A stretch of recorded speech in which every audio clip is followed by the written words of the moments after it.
Hello and welcome to this week's episode of FireDEV, a fireside chat with people in the industry. Today, my guest is Sandra Kublik. Sandra, how are you doing? Hello there. Thank you so much for having me here. I'm doing great, although it's a very grumpy weather that I'm in today. Where are um, you based again? I'm based out of Warsaw, Poland, but I actually have two homes right now. So I am flying between Warsaw and Sydney and spend roughly 6 months here and there every year. Oh, okay. Do you are you Polish initially? Is that where you're? Yes. Okay. Do you prefer Poland or do you prefer Australia? If you had to choose. Oh yeah, it's a tricky choice to make. Like obviously, I love my country. I have most of my friends and family here, but I also love the weather in Sydney, and I would say the quality of life is a little bit higher. People are less stressed for sure, and so yeah, I would say for long term lifestyle, Sydney is the one to go. Okay. How long have you been over in Australia for, and what made you go over to that part of the world?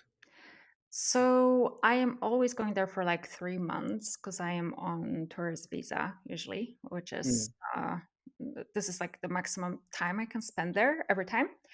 And in between, I am usually in Emirates or Asia because it's quite a quite a long flight from Poland yeah. to Australia. So I usually divide it. And it's actually my boyfriend. He has family and friends there. He comes from Sydney, so we gravitate there just to catch up with friends and family.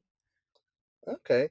And obviously there might be people that are listening that have careers they're trying to grow, but then they are in that situation where they have a relationship that's not, again, just having a relationship where both people are in the same country but in different cities is difficult. That's 2 3 hours away. That can be stressful on the relationship, but then to have someone in a different country and that far away where you can't, it's not like UK and France where you think, okay, I can just pop over on a weekend. It is a lot. I guess you have to think about it. A lot more to go over to Australia if you're not there to see your boyfriend, and vice versa. How did you guys meet, and like how has that been whilst trying? Again, we'll cover everything that you're doing.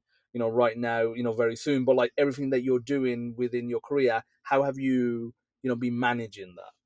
Yeah, so actually, so we live together in Warsaw right now in Poland, and we met here. He was traveling, and he happened to be in Warsaw at the like a networking event. He is an entrepreneur in the tech space, so we just happened to be at similar event at the same event, and we met there.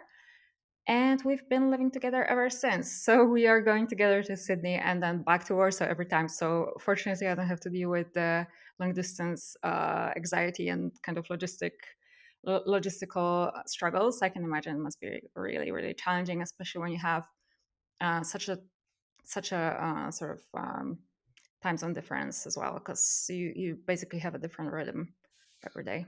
Oh yeah, you do. It is basically like if, obviously from Poland or our part of the world and Australia. It is like 2 different days. It's not like an hour or two, Yeah. ahead or behind where it's evening for both, it's morning for both, it's manageable. It is a matter of one sleeping, one's not. If you're following the country's sleep pattern. Yeah, yeah, that's true. So we do catch up with friends and family from Sydney while we are here in Warsaw, but obviously it's quite limited, and vice versa. When we are there, our contact with Europe-based folks is Yeah. fairly limited. Okay, fair enough. So yeah, like going into some of the things that you're doing, what made me reach out to you and ask for you to come onto the podcast is the stuff that you're doing in AI. Because you wrote a book on AI. GPT-3 via Pact Publishing as well. So do you want to talk a little bit about that? How you got into the AI space, why, and the book itself as well. Yeah, thanks for finding me first of all and bringing me here. Stuck to be here. So my AI adventure is quite unorthodox, I would say. I have university background in humanities and social sciences. I focused on philosophy while I was a student, but during that time, I really loved the subject itself. I was a huge philosophy nerd, and I think I'm still until today quite in love with it. Um, but I did feel like when I was taking the lectures, participating in discussions with my study group, it felt very abstract and sort of detached from the reality that we live in. And I had this kind of longing for being in touch with something that has more impact on the reality and has to do with more relevant matters.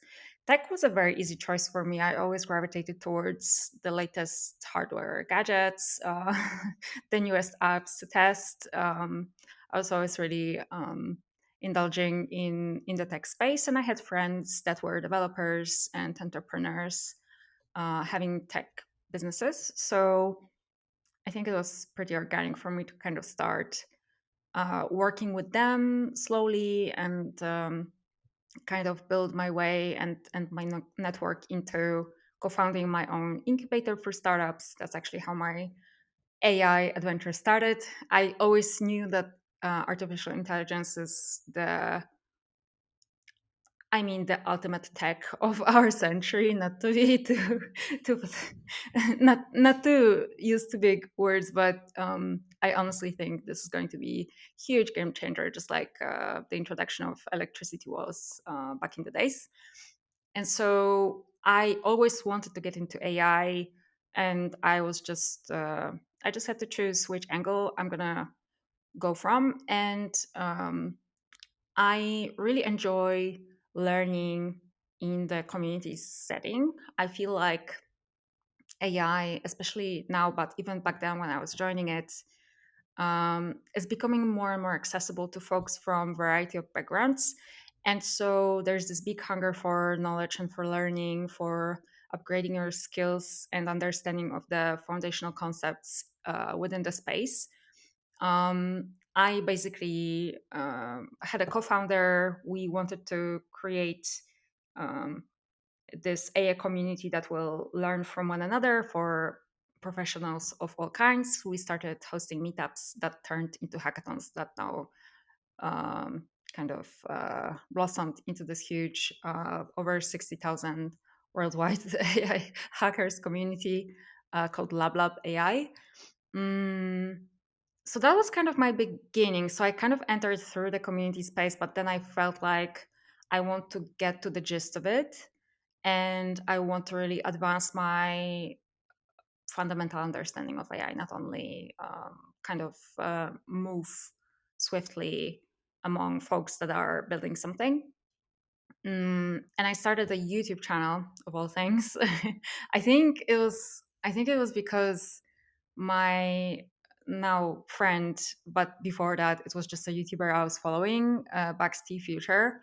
He was one of the first YouTubers talking about language models, and especially once OpenAI started releasing GPT-2, GPT-3, he was one of the first folks to kind of discuss it. And he made a video about getting access to GPT-3 by making a video about different demos people make with GPT-3. So I was like, okay, if he has done it, maybe I can do it as well. So I set up a YouTube channel, and my first video was literally that, like my favorite demos I've seen people make on hackathons and posting on Twitter using GPT-3.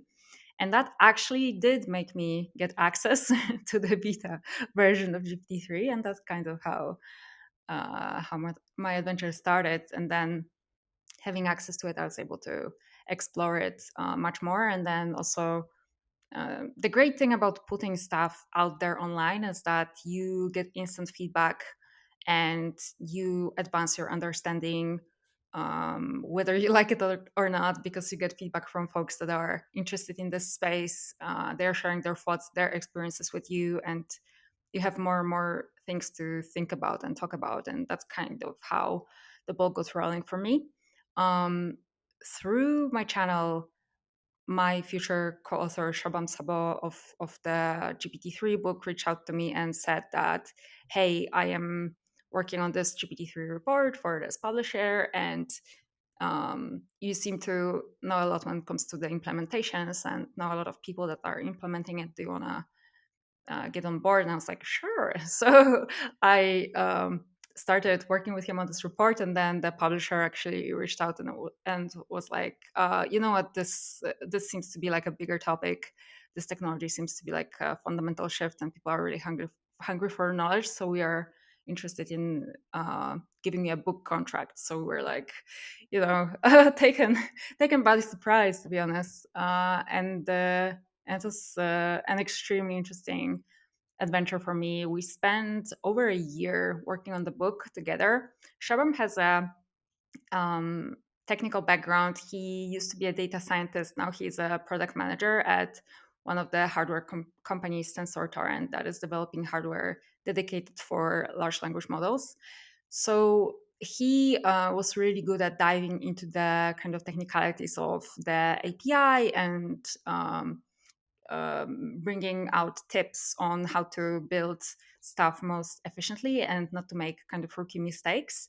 And I focused on reaching out to the community and to folks that already had some sort of products deployed, launched, and were already kind of the pioneers in this LLM revolution with different types of use cases. And we spoke to a lot of startuppers, we spoke to enterprises. At the time, Microsoft has initially invested in OpenAI, but hasn't had its own OpenAI Azure service. So we were kind of talking about that. We were talking to GitHub Copilot folks. It was really an incredible opportunity to just advance my knowledge and an understanding of the kind of a bigger picture, I would say, of what was happening with GPT-3 and then future models. And then I guess through YouTube channel and the book as well, Jay Alamar, my colleague at Cohere, who is a famous blogger in the space, I literally like quoted his blog post on the architecture of Transformer, which is the foundational architecture of neural nets behind GPT. He reached out to me and he was like, I'm working for this company, Cohere. I knew Cohere as well before. And he invited me to kind of come on board and work together as a team. And I was just like, just super thrilled to be able to work directly in the field, not only in my free time, but actually hands on. And so I've been doing that ever since. Okay, I mean, there's a lot to unpack there. So first of all, we'll start with the book, and actually that journey of you doing the YouTube channel, and then from that, getting a connection, and doing the book. It actually, remind me of the journey that I had writing my first book, which was nothing to do with AI.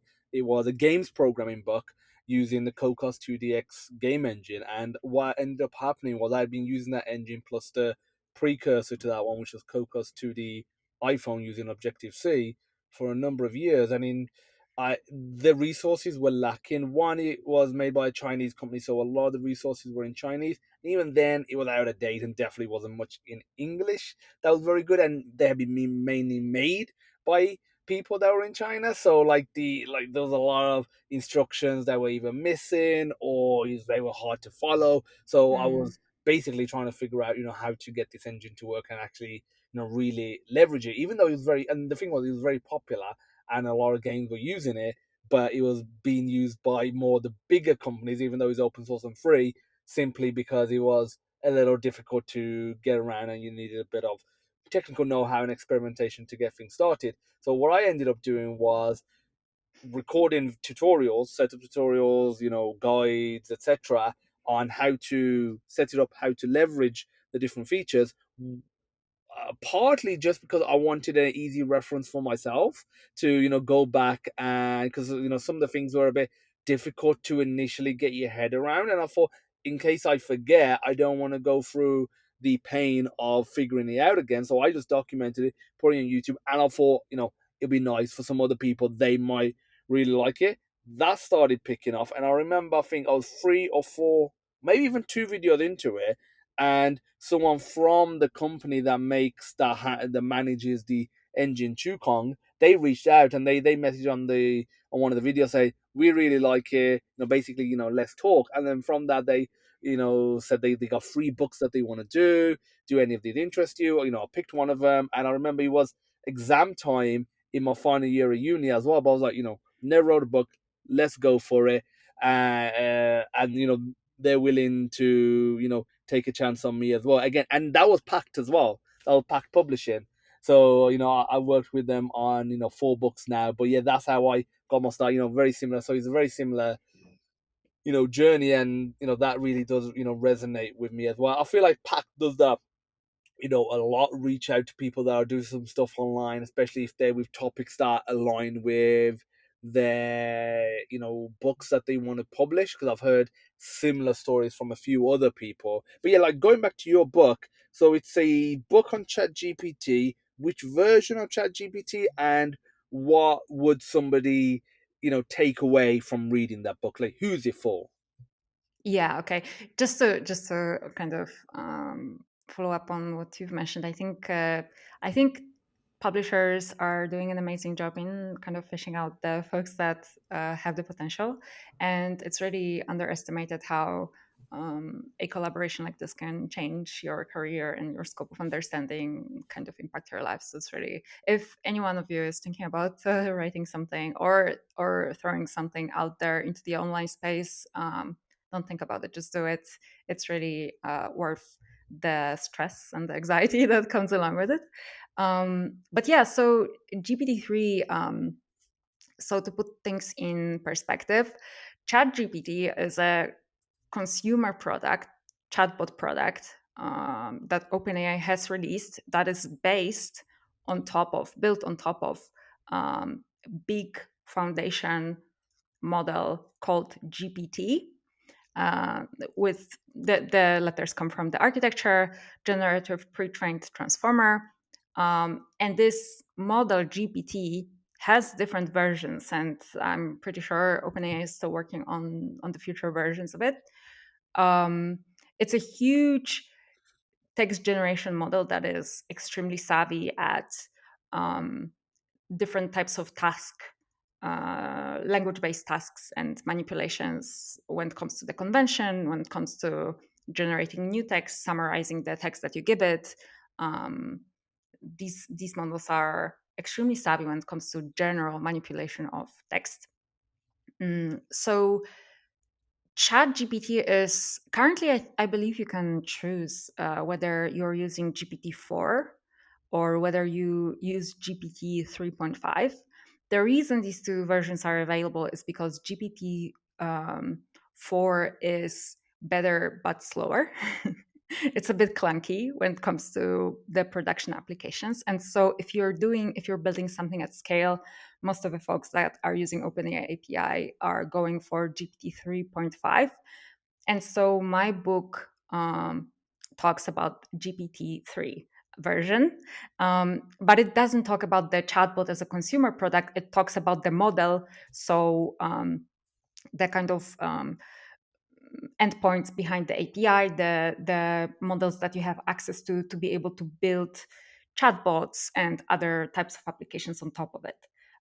So it's kind of a one level higher in terms of abstraction, but yeah, it's still a very relevant model. It's quite surprising. I was worried honestly when ChatGPT came out and then GPT-4 came out that it's going to kind of become less relevant with more and more model capabilities with newer and newer versions. But the interesting thing is that even 2 years after this book was launched, GPT 3.5 Turbo at the moment is kind of the go to, the most common model that people use in production, just because it's good enough for most of the tasks that you want to give it to, but it's also cheaper and faster in comparison to the bigger version of it. Yeah, so the book is essentially, I would honestly say that the book is for anyone that wants to get a preliminary understanding of GPT as a kind of family of models, as a new type of technology, and how to build with it. Whether you are a developer, whether you are a product manager, business leader. I've had friends that are CEOs of medical startups reach out to me and being like, "Hey, your book is amazing. I'm so stuck for you, and I'm gonna use some stuff from there in my newest version of the product." So honestly, it like you really don't have to have a tech background in order to benefit from it. As I mentioned, I collaborated with on it with my friend who has a technical background, who covered the kind of foundational building blocks of what to do when you want to deploy your first application with GPT-3. But my contribution was reaching out to folks that have already built something with it, learned the lessons the hard way, talk about what it's like having it in production and at scale, and kind of being able to relate to them, and also to look for more types of use cases, to brainstorm a little bit outside of the most common use case, which is just a chatbot use case.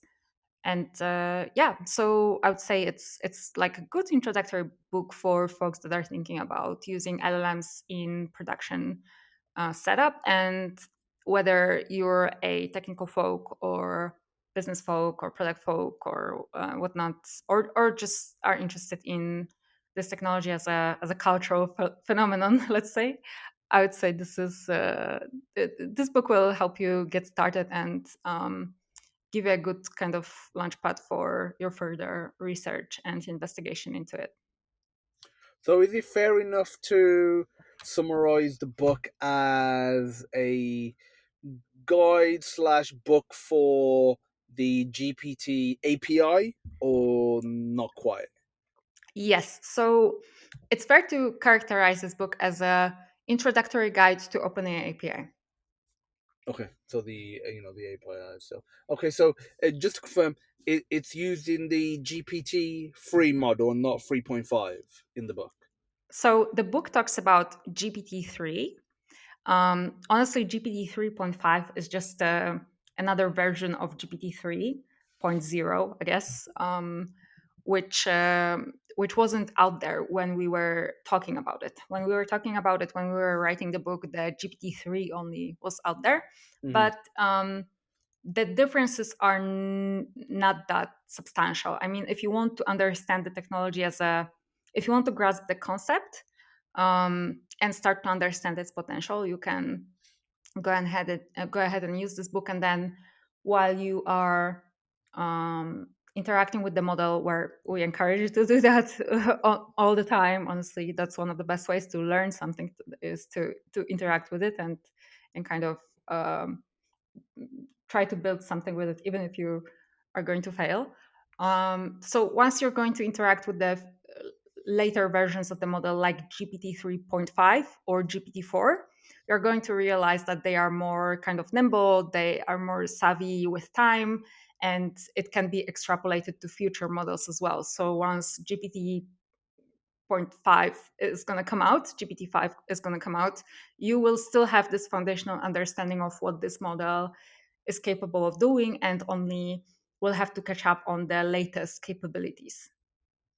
Okay, so if you learn whatever version 3 or 3.5, for whichever one it is, the core fundamentals of like prompt engineering, how to structure the prompts, how the capabilities, the limitations, you'll be able to carry over and then just update the knowledge with a bit of, I guess, experimentation, or maybe reading a book like yours on a newer version, or maybe some YouTube video. So it's less important about the version and more important that you actually you know get to grips with it and just start using it. So you mentioned that obviously for again, I've used it, Chat GPT a lot. I use it, and GPT, the API, as well. So I'm pretty well versed in when I would use 3.5 or 4. But for the people that are listening, you said that 4 is more capable, but it's slower. But obviously, there's other, nuances beyond that. What scenarios and use cases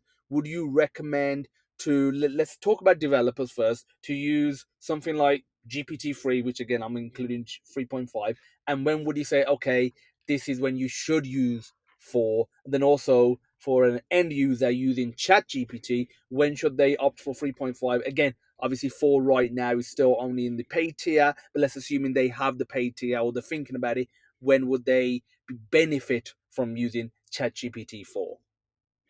Yeah, so the rule of thumb here is whatever model that is the cheapest and fastest for your use case works best. You can keep to that one. If it turns out while you're experimenting, giving it example prompts and it's not performing to your satisfaction, that you need kind of higher level cognitive capabilities, then you will need to then you want to update to GPT-4 and see how that one works. Honestly, it's a lot about experimenting with your use case, using different types of models, not only open AI models, but also other models like Cohere and open source models, and then kind of benchmarking it using your own evaluation criteria when it comes to the quality of the output, but also the speed and the price. Because if you're a individual consumer user of ChatGPT, and you're using it, throughout your day, you're not flooding it with a lot of questions, you will probably be super happy with ChatGPT using GPT-4, because the speed is not an issue here. Even if you have to wait a little bit longer, like 2-3 seconds longer for the output, for its response, it's not going to be an issue for you. But the quality is more of an important factor for you. But if you have a huge, robust system interacting with thousands of users, that um, have some have some inputs and communicate with the API all the time, then the speed of interaction is really going to matter. So you will not want to have a chatbot available on your website, for example, that is hooked up to your docs, be so slow, right? You will want it to be super fast with retrieving the information and responding with the exact information that the user needs, because you want to keep the customer, because you want to keep the kind of customer satisfaction in check, and because you have it at scale, and also cost matter, like the amount of money. I don't honestly track the numbers anymore because it's kind of a competition at this point. But I know that the cost per API call between 3 and 4 is has a significant difference It there. does, yeah. So yeah, so it all depends on kind of the scale of the application that you have, and also a little bit of testing, like for when you want to choose the text generation model for your use case, you will have to go out and test different types of available models out there. First of all, because you want to get the best kind of performers for your buck. But the second thing is also that you want to have alternatives. If for some reason one system is down, you want to be able to quickly hook up to another one, not to lose kind of an entire operation that's based off of one API that has some sort of maintenance break or whatever. So you want to be able to have alternatives, and then also, we are in this famously called AI race, where companies come up with updates on a regular basis. Every single month there are some new updates coming, and new players also coming to the market. And so all of that drives the prices down, and drives the model performance up. And you want to be really up to speed when it comes to the best possible version out there that's suitable for your use case. Okay. And another thing that I want to, just add to that is when you're looking at, a model, let's say 3.5 or 4 or 3 and 4, the other thing is when you're, experimenting, and maybe you, the actual end, number of inputs to produce what you want might not be that much. Let's say it requires 10 or 100 inputs to produce the result that you require, but the experimentation to get to the desired or the guaranteed, these are the inputs that I need, or the prompts that I need that'll get me the desired output, whatever you're trying to generate or produce, might only be 10 or 100, but to get there, the experimentation might take 10,000 or 100,000. So, based on that, you might want to go with a cheaper model initially, especially if, budget is a constraint, which probably will be for a lot of businesses and entrepreneurs listening. Then you use the cheaper model, get it down to maybe, I don't know, 1,000 instead of 10,000 or 100,000 potential prompts, or, different routines, and then from that you can maybe start experimenting on a more expensive model. So don't think that just because you know that the expensive model is probably what you want once you figured it out, initially you might start with the cheaper model. Plus, like you said, the cheaper model 3.5 is faster, as of now. So there's also the speed aspect. If you are, running loads of prompts and routines and, applications and experimentations, initially it might just be speed, so you can, eliminate what works and what doesn't. You might want to eliminate 80% of what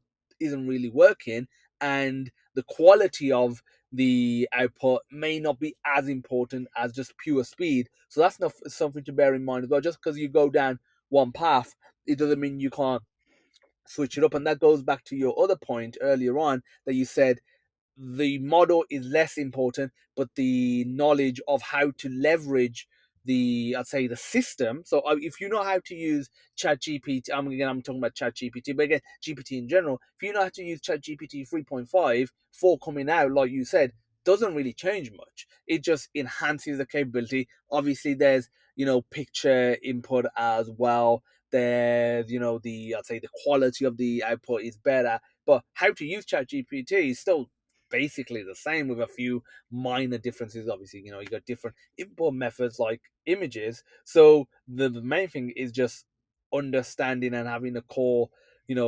fundamental knowledge base. Another thing that you spoke about is having, being equipped, it being in a position where you can switch models very easy, especially if you are customer facing and you've got like an application and you're using some sort of model in the back end, and to be able to switch that so you don't have much downtime.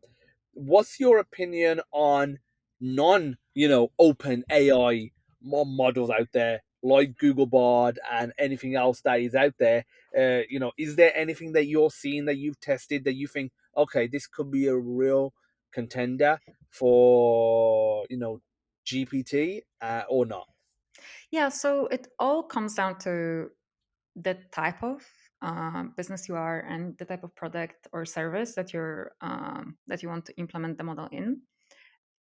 For example, I am currently working at Cohere, which is considered a competition for OpenAI and Anthropic in terms of the text generation model development.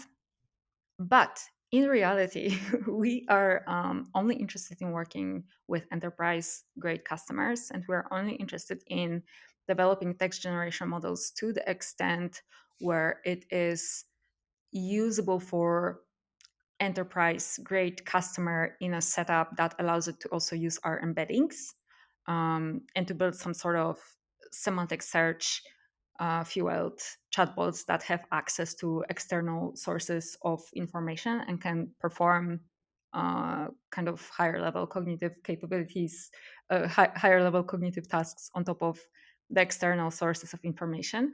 So in reality, our model offering is quite different from the modeling of OpenAI API or Anthropic API. So it is hard for me to advise in terms of kind of specific specific use cases. What I can tell you is that if you're a business, large scale business, you want to work with companies that have experience working with enterprise customers, that have experience working with higher use cases that require higher level of security, that have to do with sensitive data and so forth.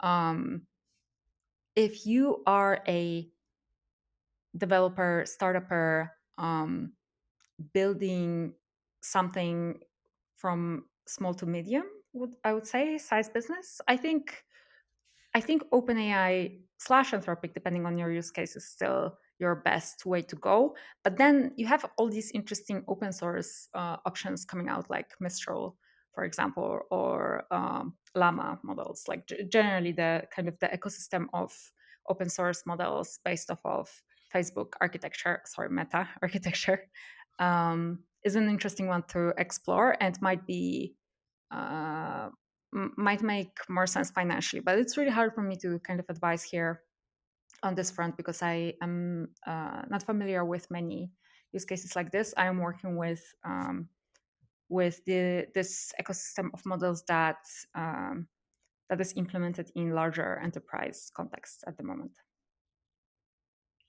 Okay. And obviously with you know all the different platforms out there, and what Cohere's doing, is Cohere literally doing its own LLM, or is it based off of GPT and that's it's sort of optimizing it for commercial and enterprise customers? Okay, so let's unpack GPT. GPT is at the moment is a trademark term from OpenAI. It's generative pre-trained transformer. It's a model that has a certain architecture um, that they've put together based off of openly available research coming from bigger companies like Google Brain and so forth. So the biggest the most important research piece that OpenAI successfully implemented in GPT is the paper called Attention is All You Need, that talks about transformer as an architecture. So, to give a super brief context, previous language models were, before GPT, they were really skilled at very narrow language model tasks, and they were not at all good at more general tasks.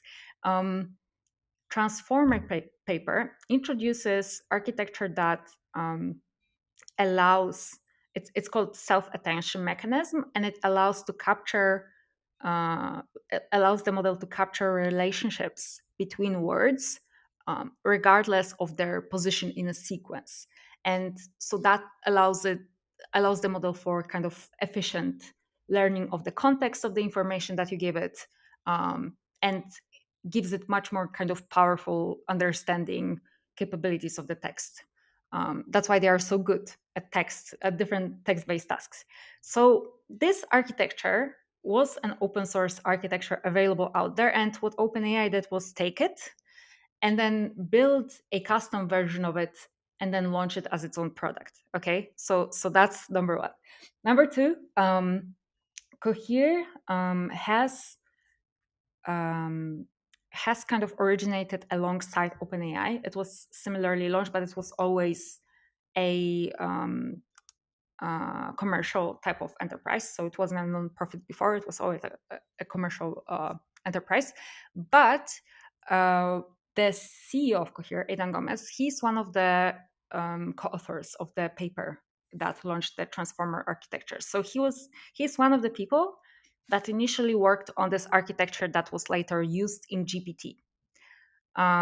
So while OpenAI was working on GPT, other companies that, I mean, it so happened that a lot of the folks that wrote this paper, if you look at their names, like they went and set up their own kind of companies that are now training large language models. Like Adept is another example. There's one guy that came from this group of researchers working on transformer that started another large language model company. So Aidan and his co-founders decided to kind of work simultaneously on large language models themselves. So they are not using the GPT kind of architecture; they are using elements of it that were co kind of created by Aidan and other researchers at Google Brain, if that makes sense. Yes, that does. Okay, Yeah. so yeah, I just wanted to clear up, Cohere's position. Obviously, you've done a lot of work with, GPT and, for the community on that, and you talk a lot about that online. So I just wanted to make sure the audience, the listeners, was clear, what the differences are, Yes. where, everything stands, and, what it actually means. And obviously, it's good to know that, obviously Cohere is more, like you said, enterprise, whereas as of now, OpenAI it's like anyone, can come in. But I feel like that will change. They'll probably have more and more products that are enterprise, based, just the way as, Google has grown, Microsoft grown, they have more enterprise based products, or certain packages or offerings. OpenAI still has a bit of that, but I feel like right now it is them trying to figure things out, and them just trying to take, almost open what they have and see where it lands and what market and industry they can dominate, with it. Whether that is, fully on the commercial side, enterprise, or a bit of both with how, what they're trying to do. But as someone who is, heavily into the AI space, GPT and all of the other tools and offerings available, what resources would you recommend for someone that's interested? Obviously, your book, you've got a podcast as well. We'll hold off on talking about the podcast. I want to, have a in-depth discussion after this little topic, this point. But what other resources would you recommend? Books, YouTube courses, anything, to really help people understand. Yeah, that's a great question. So, actually, there are more and more really good quality resources available online for free. I've seen a bunch of courses on Coursera or on deep learning AI. Um, co-developed with Andrew Ng, so I can really recommend any courses that came out of there. I really love full stack deep learning course, or I'm not sure if it's a course. They've done an LLM bootcamp in the spring of 2023, and it has excellent resources, lectures, and material for folks that really want to work hands-on with LLMs. At Cohere, we developed this huge series called LLM University, where we cover both the theoretical foundations and key concepts like text generation, like transformers, like text representation, embeddings, and so forth. There's like an entire kind of universe of concepts associated with large language models. And we also cover the Sandra, I practical, just want to just interject a second. That yeah. university that you're talking about, that Cohere is, has done, is that only for enterprise customers, or can anyone access it? And is it free or paid? Because that sounds interesting. To have the theory and then obviously the technical side. How can someone access it, and who can access it? Oh yeah, so it's free. Currently, it Okay. resides in our docs. So if you go to Cohere Docs, you'll find LLM University. I'm actually gonna send you the link so you can. I'll put that in the description. Yes, Yeah. because I think that would be really useful for someone to have. Is that video based, just text based, audio based, and and how much is there? Is there a lot of resources there that somebody can really get their teeth sunk into?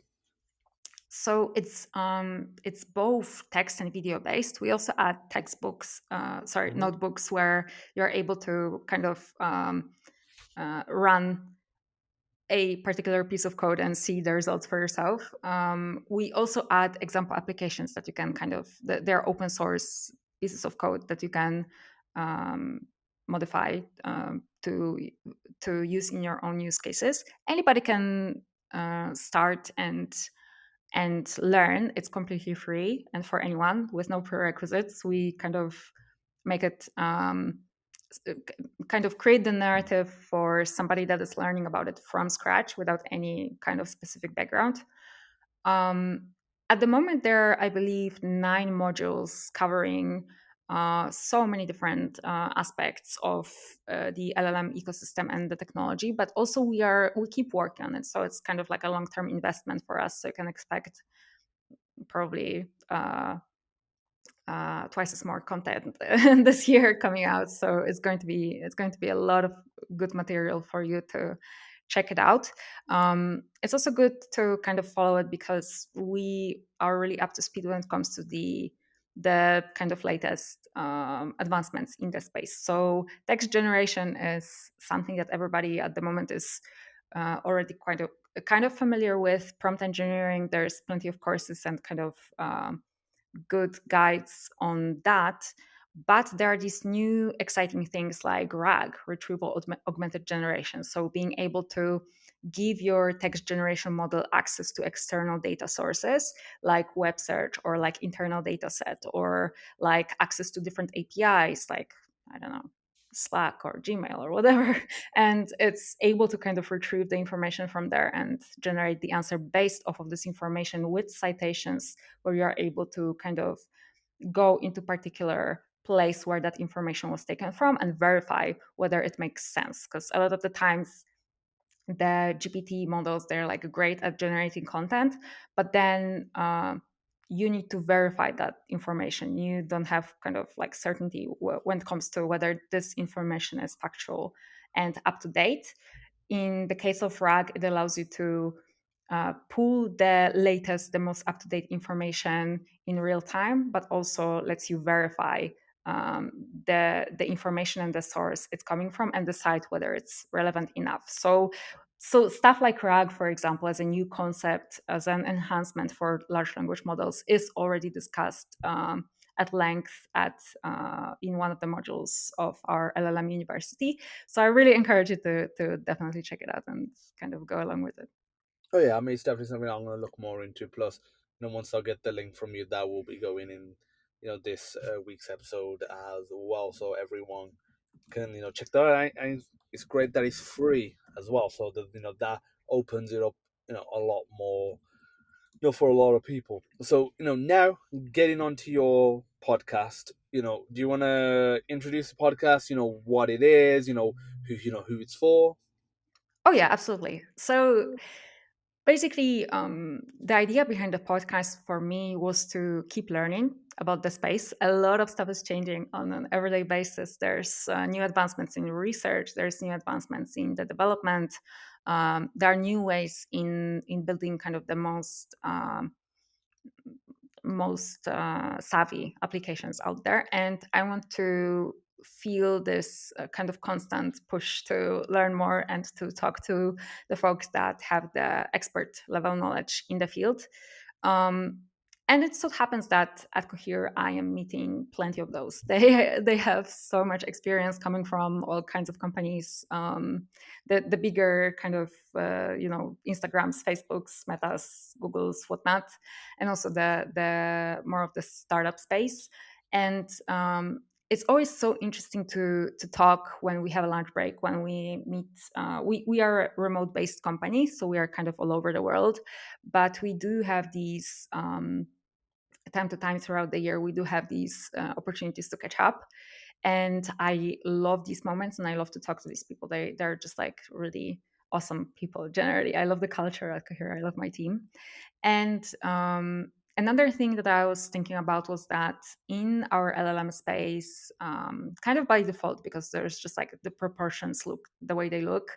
Um, when it comes to female voice in the space, it's the airtime that female voice gets is not spectacular. And I wanted to change these proportions, especially that on an everyday basis, as I mentioned, I come across experts at Cohere.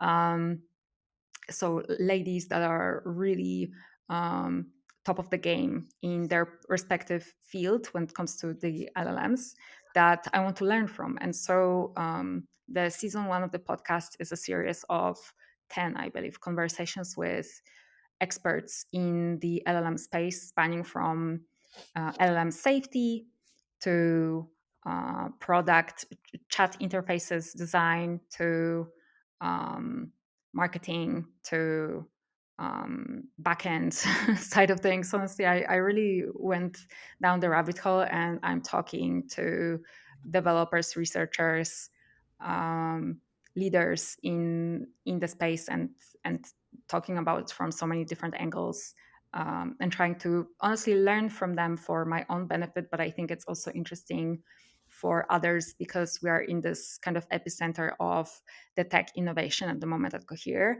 and being able to open it up to other folks that are not as close to it on an everyday basis. I feel like it's a valuable thing to do, and I hope it's going to be useful for people when it comes to getting up to speed with what's the latest and greatest, but also the good practices, best standards that you can implement when you are thinking about building with LLMs. So basically, that's the season one of the podcast. So I really encourage you, if you want to um, check it out, to just go to my YouTube channel, or you can find it on the Sandra Kublik podcast on Spotify or Apple Podcasts. And I also welcome feedback and suggestions for future topics. I've got plenty already after the first two episodes that were already released. And I'm really interested in kind of your response to it. And I'm going to shape the upcoming seasons based off of the feedback that I'm getting, and your needs, basically, your questions and your interests. So yeah, I mean, I'll definitely be getting those links. I mean, I've already, seen you on YouTube, but I'll get all the relevant links of you, and I'll put that in the description for anyone that's interested to check that out. And is there something that comes out on a weekly basis? When you're, in season, or is it every 2 weeks, or is it a bit more free flowing? What's the release schedule? I'm releasing every episode every 2 weeks, Yeah. and there is currently 10 episodes in season one. I will probably going to take a break because I'm going to travel to Sydney, and it's going to take me like 2 weeks to get there and kind of get off my jet lag. And then I'm going to kind of gather all the impressions I got, and comments and feedback I got from season one, and then start working on season two. So I'm planning to release it on kind of an ongoing basis every 2 weeks, but I am going to take a little break between season one and two. Okay. And what made you go for that style where you're doing seasons? And I'm seeing this a lot with, podcasts versus just saying, okay, I'm just gonna continuously release, so every week, every 2 weeks. Obviously, you might miss a week, whatever, but like you just continuously pumping them out. What is it a matter of making sure you can get enough guests or have enough topics, or is it a matter of make sure you have a bit of downtime from the podcast? What's the reason behind that? Because I'm sure somebody listening will be thinking, I want to start my own podcast. Do I go the season route? Do I go the non-season route? Because FireDEV is on the non-season route. It is literally just new episode every single week, and that's how it's been going for the last 70 plus, that's 75, 76 weeks, so almost a year and a half now. And that's what I'm planning on, doing. But every time I upload a podcast, I'm putting the episode number, then it's also saying, season number. Obviously, I leave that blank, and it's something that I'm, constantly seeing when I'm uploading it. And again, I do think about it. So, what was your rationale behind it? Yeah. So first of all, congratulations on keeping the podcast alive for so long. It's I it's know, an man. incredible effort you've put in.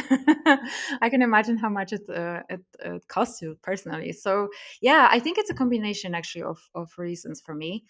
First of all, I have already experienced running my own YouTube channel and creating kind of shorter form videos where I'm only talking head in the video.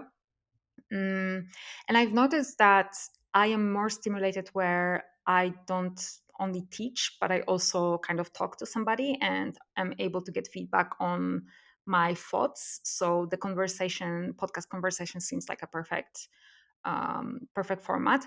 But the reason I'm doing it in seasons is because, first of all, I wanted to have this kind of peace of mind that, okay, I'm going to record 10 conversations, and then I am going to focus on the release and the promotion, and kind of also for myself internalizing this content and getting all the insights cherry picking them and posting them on socials, but also for myself, just kind of learning from it.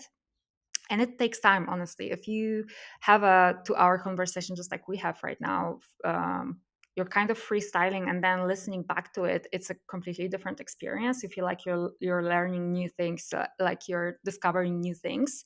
So that's how I feel when I am working on the kind of post production. And I wanted to have this kind of luxury of having enough backlog of episodes to be able to just focus on the post production and on editing and on releasing and kind of creating a narrative for it. So that was the reason number one. And then reason number two is I really enjoyed having kind of a coherent vision for this one season and having a thesis on it. So for me, the mission was to kind of open what we are doing at Cohere up to people and also give ladies more airtime in the space. So that was the kind of the two arguments that I had with season one, and I really enjoyed being able to kind of stay consistent throughout for the number of episodes on it. And I will be enjoying also doubling in something new, having a new kind of thesis, having a new direction, and kind of going about it in the future seasons. And I know that also having time in between seasons helps me to kind of gather my energy, my thoughts, and improve for the future editions. I can already see I'm improving in terms of the conversation fluency, let's put it that way, and kind of the enjoyment I'm getting as well myself, and the production quality from episode to episode. But I will also improve from seasons to season, and I wanted to give myself the time to do that. Okay. And your podcast, what sort of length typically are the episodes? Because, like with FireDEV, it's a long form, podcast. And though it varies, it's usually closer to the 2 hour mark than like the 30-minute mark. I mean, did have one episode that was either 4 hours. It's actually the most popular Wow. episode, to be fair. So I don't know if it's because it was 4 hours or it was the guest itself case. It was Casey Muratori from the Molly Rocket YouTube channel, where he creates a game engine from scratch. And but I think it's partly because of that, the viewership and the response of that particular episode. But yeah, like it's usually 1.5 2 hours. So like, what sort of length do you go for? And again, why? So I am going for 1.5 hour mark, roughly. Um, Honestly, first of all, I do enjoy long form podcasts. I feel like you really have space to go level deeper than these kind of like 30 minutes, 10 to 30 minute podcasts. And I appreciate those as well. Sometimes you just want to have kind of like a snack bite of something, and shorter form podcast is perfect for that. But if you want to go level deeper, and if you want to give yourself enough space to explore different areas with your guests, then I think long form podcast is definitely better for that. I did that because I felt like I will be able to, within this period of time, talk both about kind of the personal side of things for my guests, and also about the professional side of things. So I am hugely interested in personal experience just as much as I am interested in their knowledge of the field. So especially when I'm talking to ladies roughly my age, having their own experiences in the tech space and figuring out their careers and what to focus on and why. Um, it's hugely interesting and kind of inspiring to me to learn from that. But also they have this kind of expert level domain knowledge that I want to tap into, and I know that many of people listening will be interested in.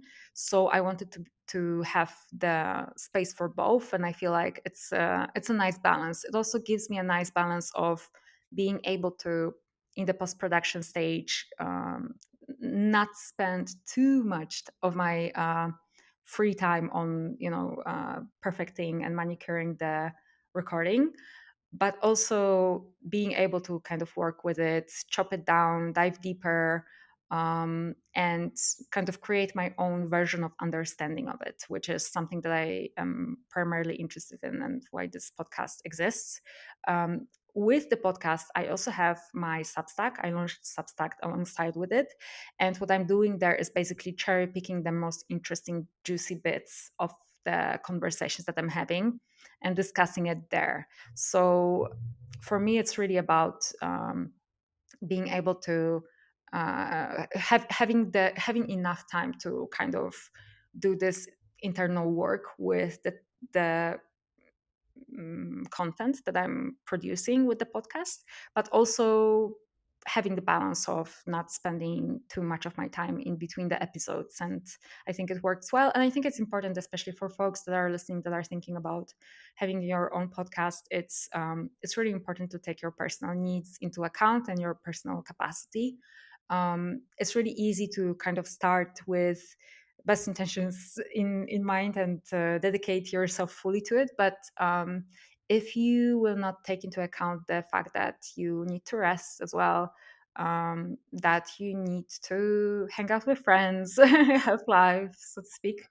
Plus, you Um, probably have another job as well. I know what you yes. mean. Like, it's something that I remember thinking about as well. I was like, I want to do 2 episodes a week, like Monday, Thursday, something like that. Because right now it's just once a week, every Thursday, and that's how it's been since the start. But like you do, especially, I don't know if you got this feeling when you started, and like it's going quite well. You're thinking, okay, I'm recording these, it's going well. I can up it to 2 a week, 3 a week, whatever it is. And though I've never done that, I've thought about it, and then there's times I'm like, I'm happy that I didn't, because at Mhm. least I've been, because like every week without fail there's been a new episode, at 5 a.m. GMT Thursday, and I've been consistent with that. I think that's been much better than me to do that, and then some weeks have two, then some weeks have nothing, some weeks have three, then 2 weeks have nothing. Like it's been far better to have it that way, that consistency, and then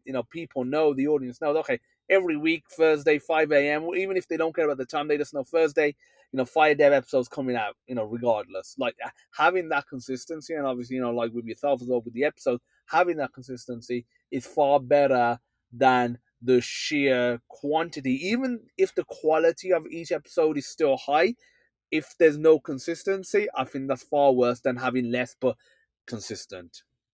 I agree. You need to have a certain rhythm. You need to, first of all, you need to build a rhythm in your own life, in your own schedule to have that. And then it helps you to push through the more challenging moments when you are, particularly busy in one area of your life. And it's kind of harder to dedicate the time, but you already have a system and you already have this kind of motion going for yourself, which is great.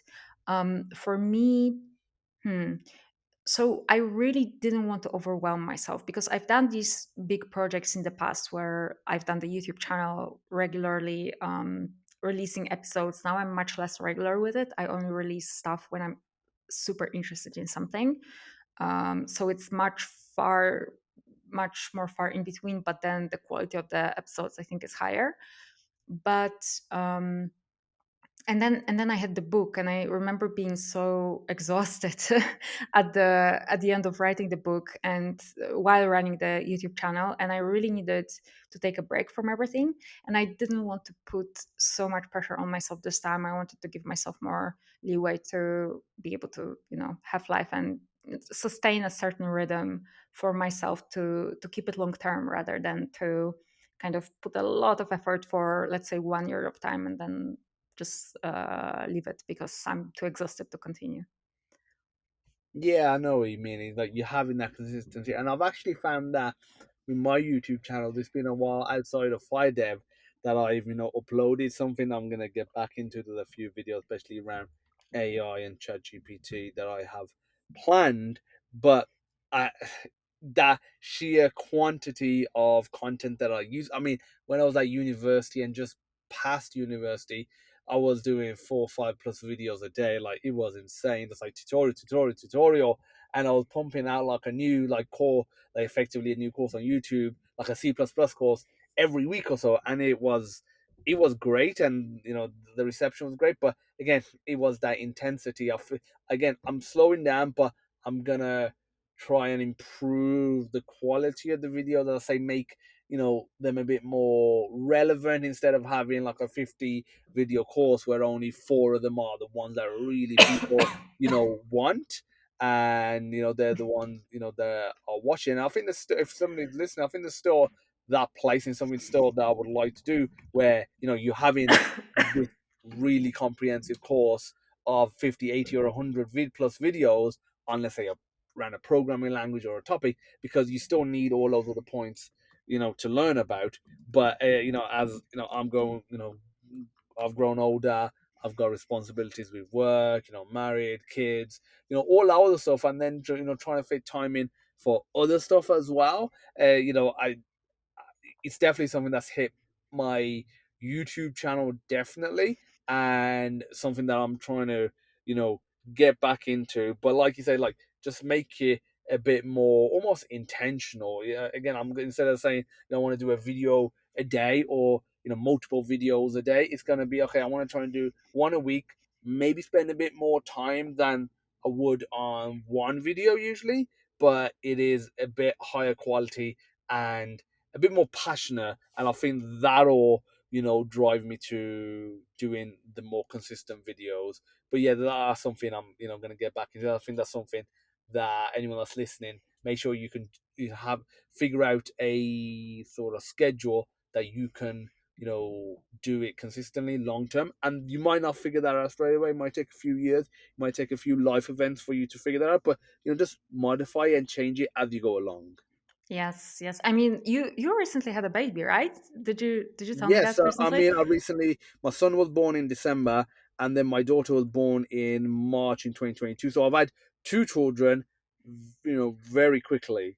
Yeah, I mean, So yeah, it's like it's a crazy big lifestyle change for you, and also to being able to combine it and partner it with having a podcast on a regular basis is really really inspiring for myself as well, because I'm just wondering what will happen in bigger life events like this.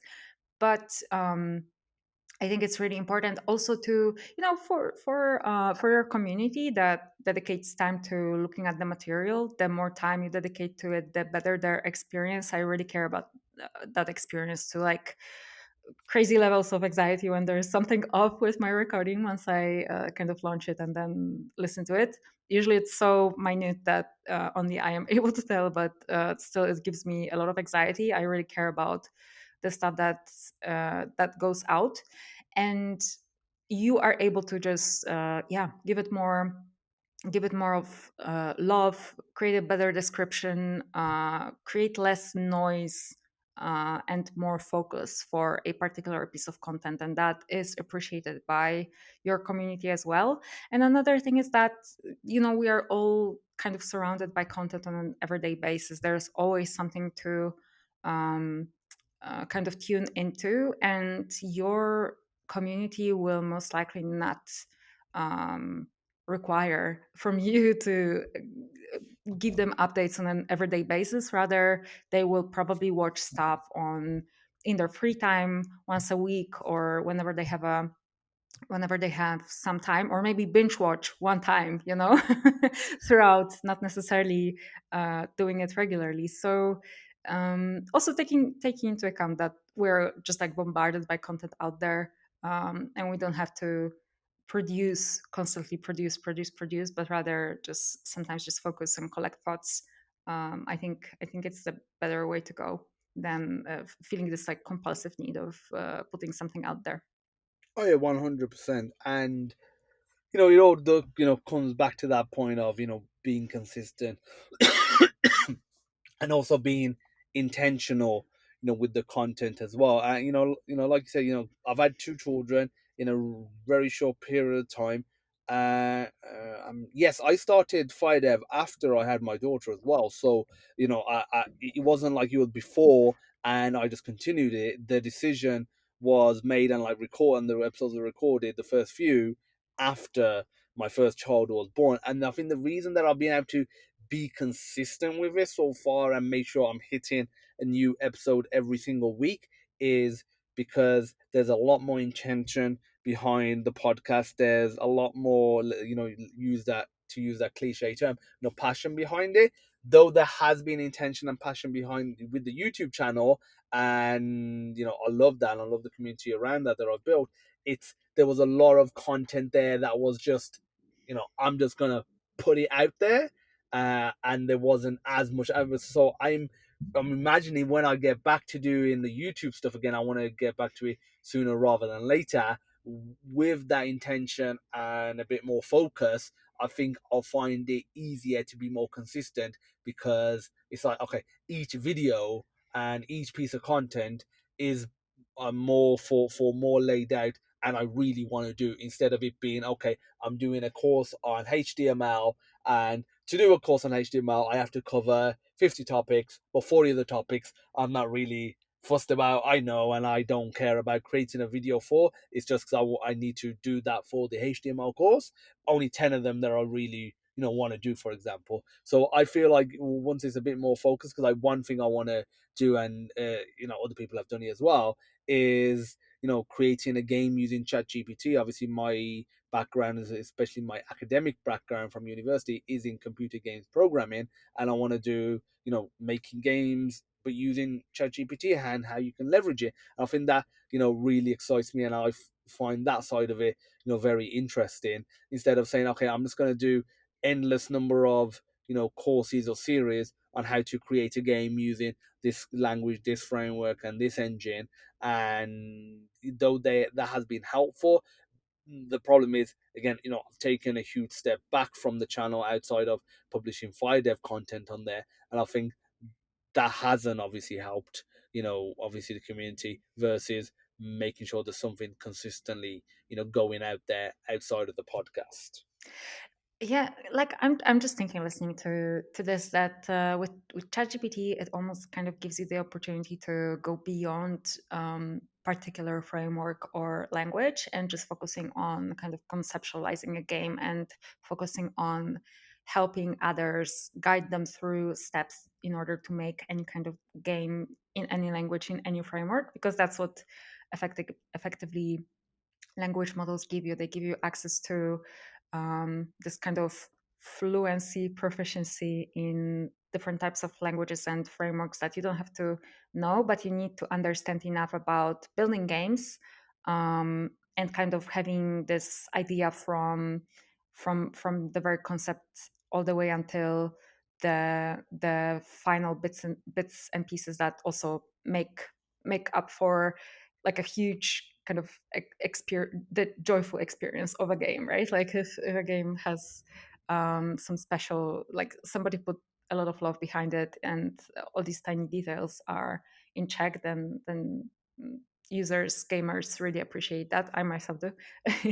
And so I really love that you can actually play with ChatGPT, no matter the particular framework or language, because it's not going to take so much of your time to kind of master a particular thing, and it opens up the possibilities to the audience that is not so fluent in a particular language as well, because they can just converse in a natural language with ChatGPT, and then get pieces of code that they can later use, and so forth. So it's really cool. I've had this experience once Codex by OpenAI, the code generation model, came out.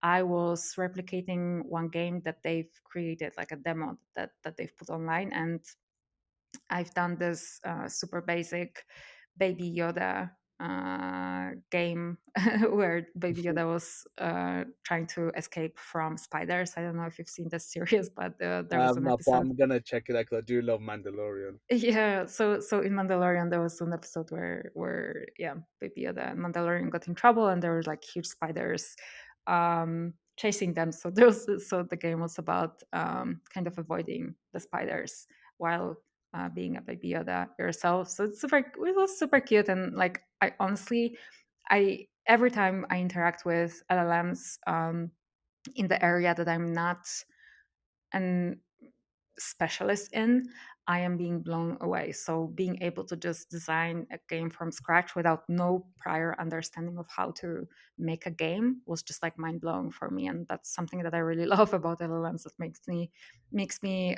stay in this field, and I think I'm just going to continue because every time I hear about new use case, like even you interacting with ChatGPT, every one of us has our own way of doing that. And it's not even about the type of tasks you give it to, but it's also about the relationship, the amount of time you spent with it, and the kind of level of detail and the kind of angle of the questions that you're going for. So I think you working with it and sharing it out there with others will be super useful for people to just have a reference point, even not even go step by step the same way, but also have a reference point and become more familiar with the tool itself so that they can make it their own.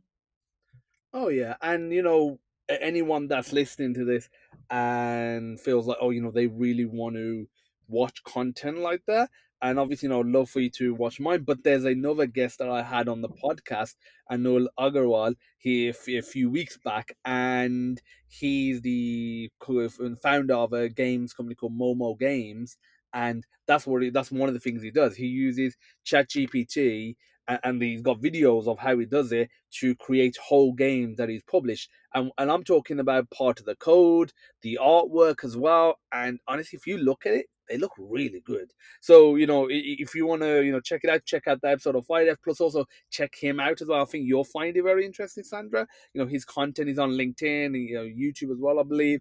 And he's, publishing a lot of content of that side of it where, again, he's really leveraging it to make games. And I think that's really exciting. Again, he does come from a technical background, but like I said, it's exciting for people that don't come from technical backgrounds. I'm sure you're seeing it, I'm seeing it a lot, where they're doing stuff that they never would have been able to, and they would have had to hire developers, interact with the developers, learn some jargon, or get a middleman, and that was costly and time consuming. And now they're just generating artwork, pumping out some sort of a little bit of code, and technically figuring it, like, it's not that difficult for them to figure it out versus going from scratch to making a whole game in a game engine. So they're willing to spend those few hours or a day or two to figure it out versus weeks and months or even years. So yeah, like the possibilities that tools like ChatGPT are providing, and obviously with like their Dolly as well, is absolutely amazing. Yeah, no, I totally agree. And I mean, even if you don't end up building games, you still get a kind of taste of it. You get a touch of what it's like Mm. and what it requires to kind of put together, and then you have a better understanding of what kind of talent you need. That then can maybe use code generation tools with a higher level of understanding and actually create something really pretty. But yeah, just getting in touch with LLMs is always a good idea. I always advise people to try it out themselves. I'm gonna check out this fella that you just recommended. That sounds really cool. Oh yeah, it's definitely put out some great content. So something that you mentioned towards the start of the episode is that you was heavy into philosophy. You did that at university, and somebody that's listening, and I know people that don't really study philosophy that much or have that much interest in it, they do see it as pointless, useless, just intellectuals thinking about what's the meaning of life, even though I'm sure it goes way beyond that. In reality, the word philosophy just means a lover of knowledge when you etymologically break the word down. But as someone who myself, or over the last 15 or so years, has gone pretty heavy into topics outside of my core technical, skill set, economics, philosophy and history. I really do see the benefit that philosophy, especially when you study it deeply, can help on your career, even a very technical career. Especially when I think, especially when you're looking at tools like Chat GPT, when you have ethical concerns, when you have the unknown nature of AI, of what it can do, not just from a bad perspective, but just in general, because it's still very new in its current state. I definitely know how much it's been beneficial for me. But how have you found going into the tech industry and especially AI? What have you found that philosophy really helps with? So I would say that studies in philosophy per se, I mean, you may or may not opt in for that. I was always drawn to it even before I became a university student. So for me, it's just something very natural, kind of a natural tendency for my mind to ask questions, to investigate, to ask about definitions of things, to kind of go into this meta level and think about the bigger picture. Always was like this. So this is just my nature, and I was just following um, my inner kind of tendencies. And so the way I find that this kind of tendency is perfect for working in the field that I'm working in, where a lot of things are happening really fast. Um, Things are very dynamic, and the definitions of things are honestly being formed as we speak. Um, and you have to have this constant kind of curiosity. You have to have this constant ability to ask tricky questions, to look for answers, to kind of not be satisfied with something superficial, in order to keep up to speed and to keep having a good understanding and good feeling of a grasp on it. So that's something that I really appreciate about kind of this frame of mind of poking things. That's what I do in my podcast.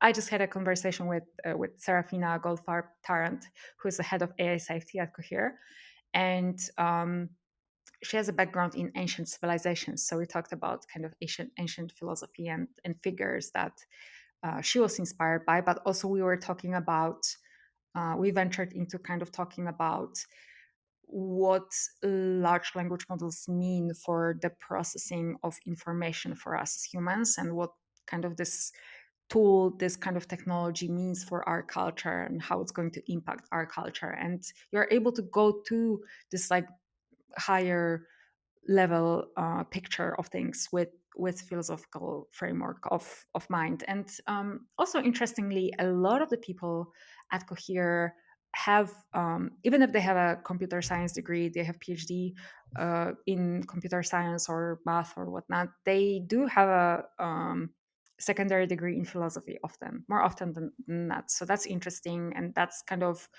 um, I guess what keeps drawing me back in, that you have this community of people that are very deeply into this specific technology, but they're also very interested in pondering, in questioning, in thinking about the ethical dimension, the issues, the challenges, not only kind of raving and going blindly into creating an AGI, whatever that means, for a particular company, but kind of asking questions and asking about the implications of the technology. And we think about it all the time. We care about it so deeply, and you can see it from the like big part of for example, creating a good model is having a very robust annotators team that is on a day-to-day basis interacting with the model and marking whether this particular output is good enough or whether it's wrong,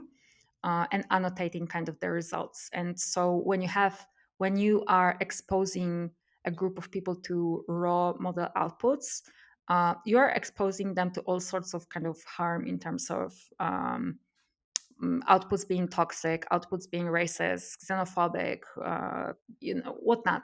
Just exposing them to a lot of kind of garbage that the models produce before you tame them into this like nice manicured production ready version. And at Cohere, we really care about the safety of our annotators, but there are companies that don't. There are companies that have this sort of model of almost like social media have with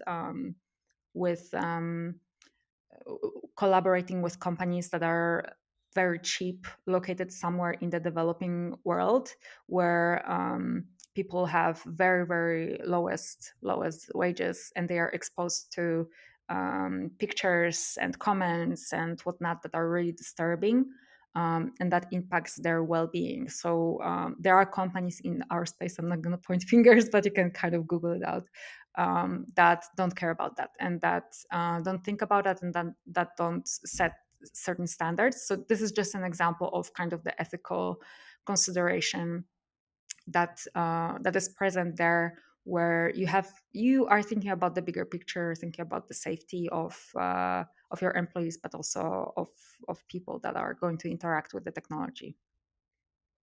Oh yeah, I think that's definitely a very important, consideration to have.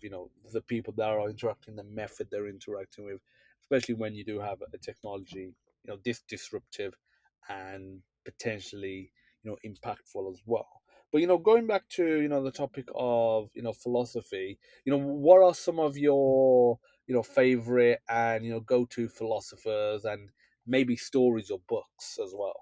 So I think I am still very inspired by the generally school of thoughts in the ancient times that are trying to understand the relationship between our understanding of reality and which tools are the best tools to kind of do that, and also what is the source, the kind of mechanism behind our reasoning, and what does it mean for us as humans, what is our kind of higher level thinking, and what it means for us, what it means for us being different from other organisms, other biological beings. I find it so extremely inspiring, and especially in the context of AI and creating something, kind of trying to recreate um, our level of perception of the world, and potentially create something that's perhaps a little bit different, but like much savvier in certain areas, and how it will help us unlock the understanding of various sciences of how our world is working. I think it's going to be incredible. And also, yeah, I think just generally they have been spending so much of their time thinking about what it means to live a good life, and what are the kind of higher level principles you can have when it comes to living your life, how attached you want or you don't want to be to certain things in life, and what ultimately gives you this level of stability and happiness that you can maintain throughout. I think Stoics and skeptics also are incredible. Skeptics are all about, for me, they're like ultimate precursors of our scientists today. They're all about suspending your judgment when it comes to any any inputs that come into your perception, and um, understanding that there is no certainty whatsoever that you may have based on the judgments and the kind of ways in which your mind is processing data, and what it creates as a result, what kind of narrative, what kind of movie it creates for you as a result.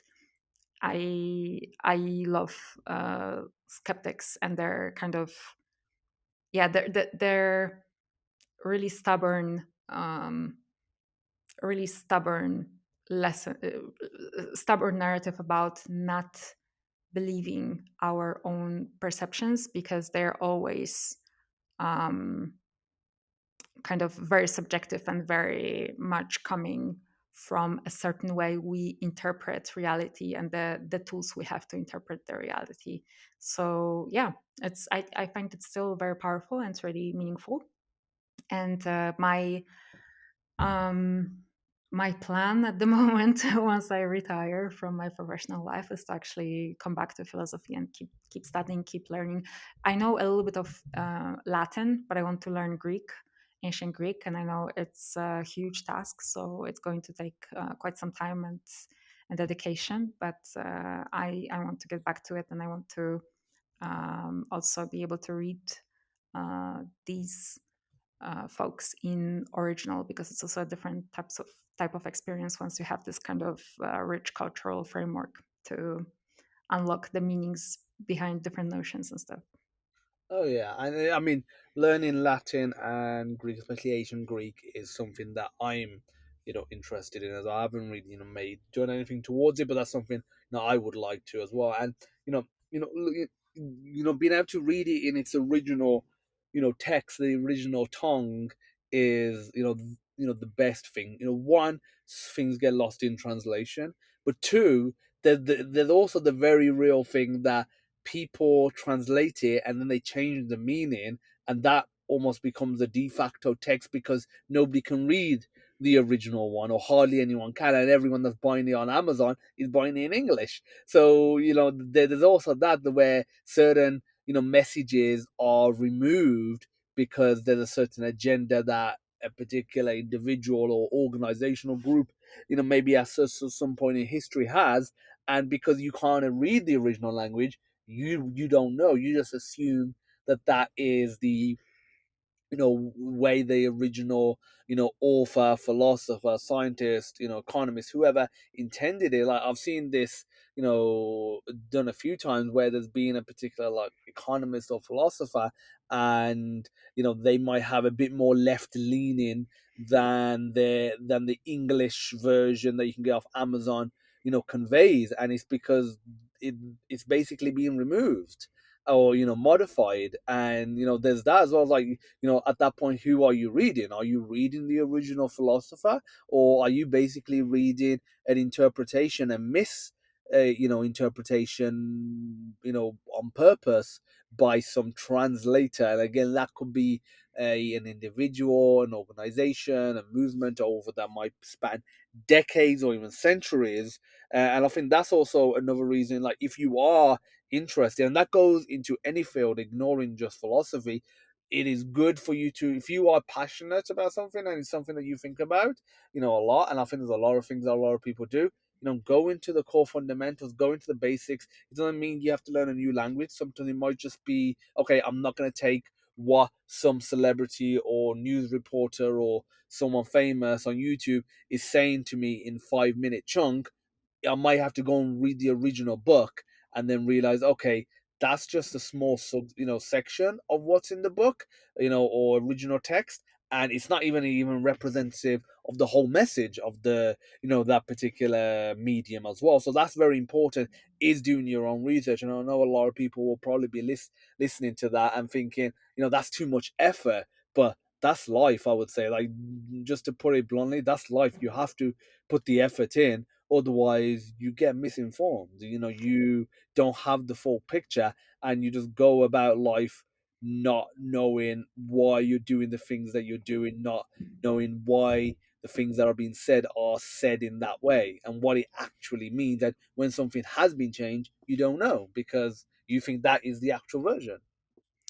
Yeah, there are a few things here. Like, one, the translation interpretation is huge. I agree, and from language to language, but also across centuries. You can only Yes. imagine how different the perception of people um, thousands of years ago of certain terms like love or life or Mm. death. What were they thinking? What kind of examples they were having in their head when they were thinking about it? How culturally different it was from our contemporary experience. This is a huge, huge jump that you're making in terms of like trying to understand this ancient text and translate it into modern terms where you are using just terms that are somewhat related to it and closer to our own experience to convey the meaning, but it might be something completely in reality completely kind of different just because of the circumstances that this text created. But also, this reminds me of, I read this tweet from Andrew Karpati recently, who created this huge, huge tweet on that this the the challenges and the kind of superficiality of bite-sized content, educational content that is closer to entertainment than studying, versus actually putting in the work and putting in the sweat, blood, sweat, and tears, proverbial, to actually master something, because all learning kind of comes at cost, and it has to be hard and it has to be painful. But here, I think it's always a question of degree. Like, we're bombarded with information, and we have access to all kinds of information in these days. And the most important thing, I think, is to figure out the direction you want to take. And to be able to do that, you need to taste a little bit of something.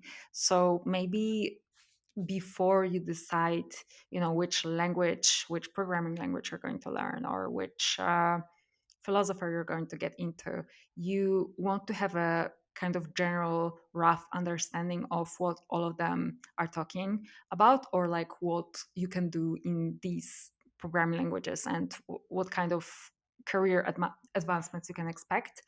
And then kind of choose consciously and go and dedicate this time to master something. So I feel like you need a little bit of both these days. Like, you need to expose yourself to a lot of the things, but then you need to start narrowing down, kind of like a language model. Like, large language models are called large because they have been trained with huge amounts of data coming from the internet. Essentially, you can imagine that to train GPT-3, the entire internet was scraped and turned into a huge data set that then the large language model was trained on. So you start with, like, maybe not such a huge span of things, but you start with like a bigger sample, and then you slowly kind of narrow down and go deeper, and you become more attuned to the nuances, and you can relate to people that are following it, the latest updates, the latest and greatest new things, and you can have a deeper conversation about any particular subject. So yeah, I would say, like, the effort is needed, but this kind of initial easygoing access to information, it's also important these days, and it helps people select and decide what to focus on. Oh yeah, and I mean, there's a several points there that you made that I want to talk about. Like the first thing is the fact that you do have to have a broad knowledge to really figure out what you want. I hear it a lot. Especially as I'm from a technical background. What language do I learn? Like what framework do I learn? And it's like, oh, like what do you want to do? And then on top of that, can you commit yourself for the next 10, 20, 30 years? Like you might want to do AI, and then I can say, okay, check out Python. That's looking like that's the industry standard for artificial intelligence and machine learning. But you might learn Python, uh, start to do AI, then realize you don't actually like doing AI from a developer perspective. You might actually prefer doing websites and doing HTML, JavaScript, CSS front end stuff. But without that, little bit of, broad knowledge, like you were saying, trying a bit of web, trying a bit of backend, trying a bit of Python, trying a bit of C or C++, maybe game dev, mobile. And then you figure out, okay, AI, for the sake of AI in terms of models and prompt engineering, I'm not fussed about. But you might want to marry that with some other path, whether that is gaming, whether that is networking, and then see how you can plug that in with a bit of Python, possibly, or C++. But you might want to go down the JavaScript route. But if you don't have the exposure, you'll go into, let's say, AI or whatever it is, and then you feel like you're not advancing as much. You feel like there's something missing when you're actually in your career, and it's because you haven't had that that broad exposure. And then that exposure is also, like you're saying, with philosophers, with scientists. There's so many philosophers, too many to study in a lifetime in a in-depth way. Same with scientists, same with celebrities if that's what you want to do, whatever it is. But if you don't, broadly have a look, you won't realize, okay, this is the type of philosophy I want to, you know, really get into.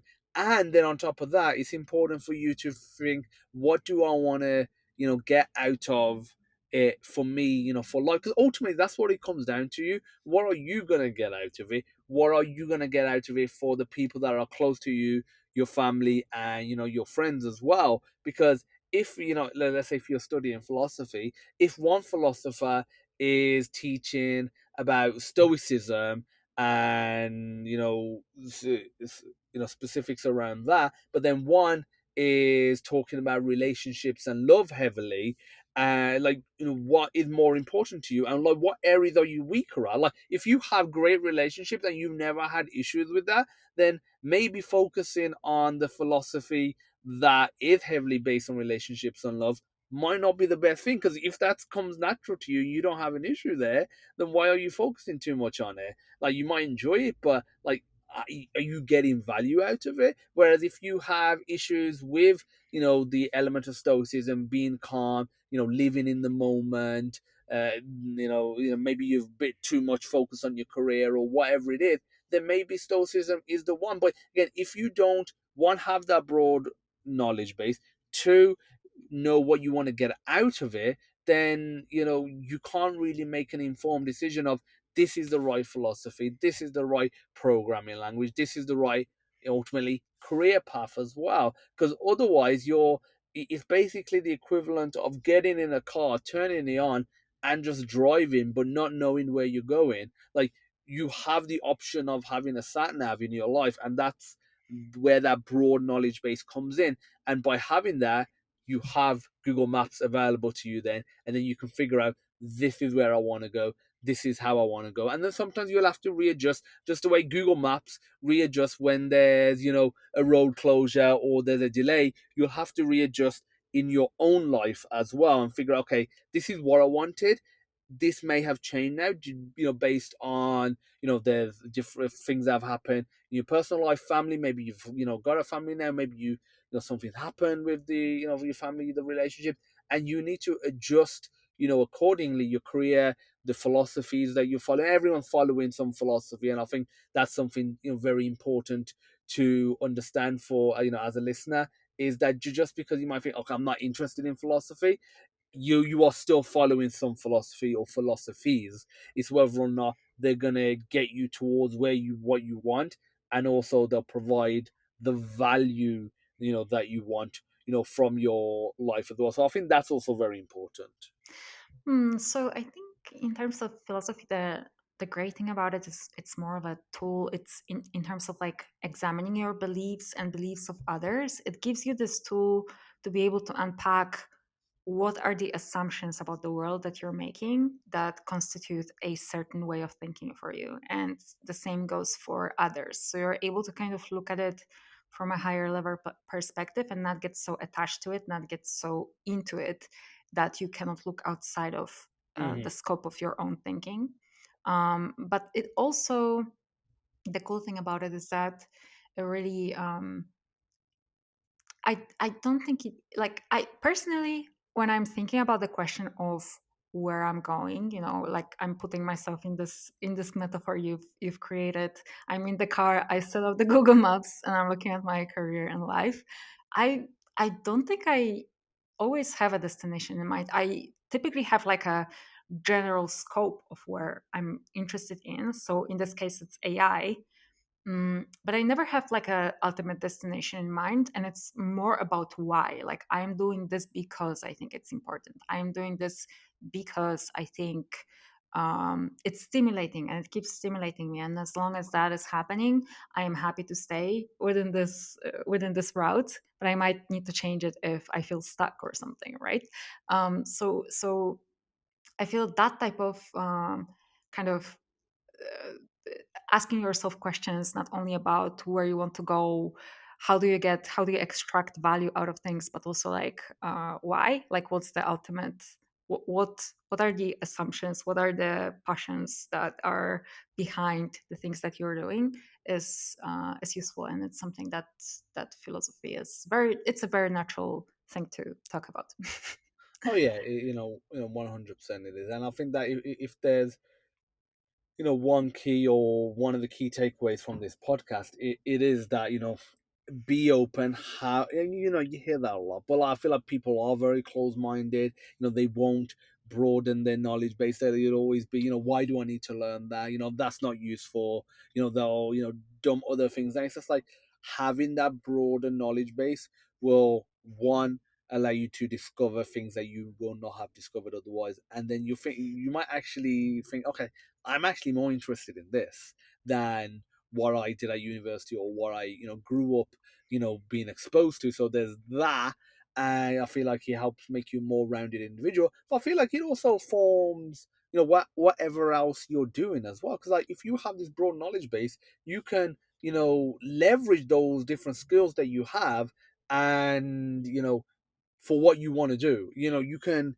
get little bits and figure, okay, this will help me, here, this, the philosophy side, the economical, the economist side, the, let's say, the health and fitness side of, life as well. Like, it'll all help inform, whatever path I've chosen. So I think that's another thing to, like, key takeaway I would say is everything is so interlinked that just because it doesn't seem like it's obviously linked, you probably can find a way of it helping you. And if you are that person where you are open-minded and you've studied a broad range of things, you'll probably just become a parent just automatically, because you're that person where you are truly open-minded, that you'll just become a parent like, this helps in this scenario, this is this, even though they will be unrelated.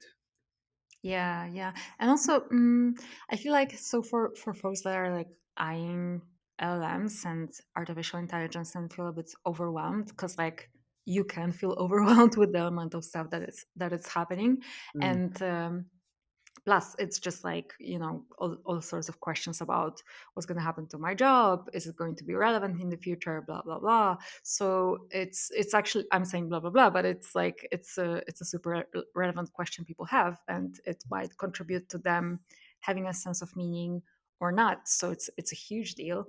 I would say that AI is here to stay. So it's like electricity was here to stay, and whether you accept it or not, is gonna happen.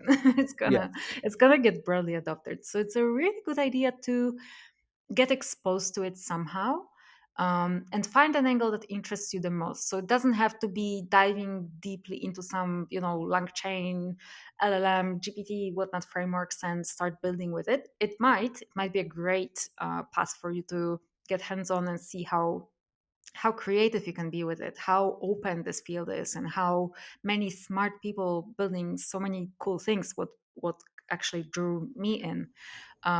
So you may want to do that, but you don't have to. Like, you can approach it from more from policy standpoint. You can approach it more from the cultural standpoint, from the product standpoint, just thinking about what the next generation of apps will look like and how they're going to change thanks to this technology, and how that may impact what you're doing currently or in the future.